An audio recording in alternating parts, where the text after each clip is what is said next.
আসসালামু আলাইকুম। কেমন আছেন আপনারা?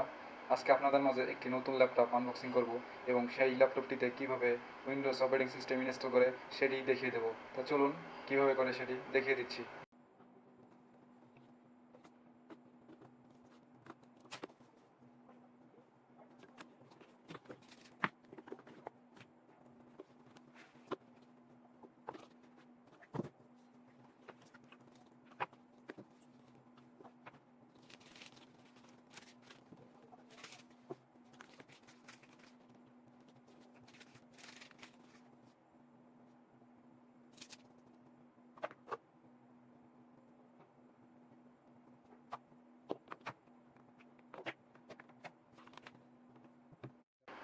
ফাইনালি ল্যাপটপটির আনবক্সিং কমপ্লিট হয়েছে। এরপর আমরা ল্যাপটপটিতে উইন্ডোজ অপারেটিং সিস্টেম ইনস্টল করবো। এর জন্য আমাদের একটি বুটেবল প্রিন্টার প্রয়োজন হবে। বুটেবল প্রিন্টারটি ল্যাপটপে প্লাগ ইন করবো, দেন ল্যাপটপটি অন করে ফাংশন কি F2 প্রেস করতে থাকবো। এরপর আমরা বুট মেনু অপশনটিতে গিয়ে পেন ড্রাইভ সিলেক্ট করে ওকে প্রেস করব।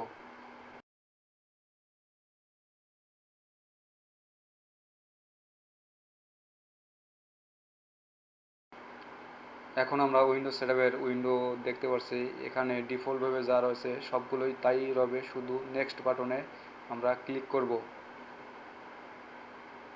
দেন ইনস্টল নাও ক্লিক করব। Setup is starting.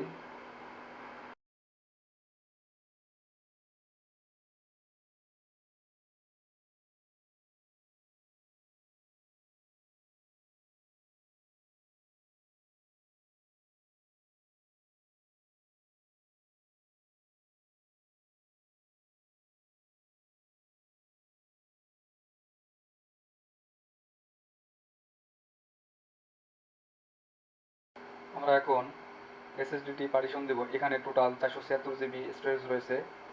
আমরা টোটাল 3টি ড্রাইভ ক্রিয়েট করব। 3টি ড্রাইভ ক্রিয়েট সম্পন্ন হলে আমরা একটি ড্রাইভকে সি ড্রাইভের জন্য সিলেক্ট করে এটি আমরা ফরম্যাট করব। ফরম্যাট করার পরে দেন এটিকে সিলেক্ট করে নেক্সট বাটনে ক্লিক করব। তারপর আমাদের উইন্ডোজ সেটআপ স্টার্ট হয়ে যাবে।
ফাইনালি ল্যাপটপটির উইন্ডোজ সেটআপ সম্পূর্ণ হয়েছে।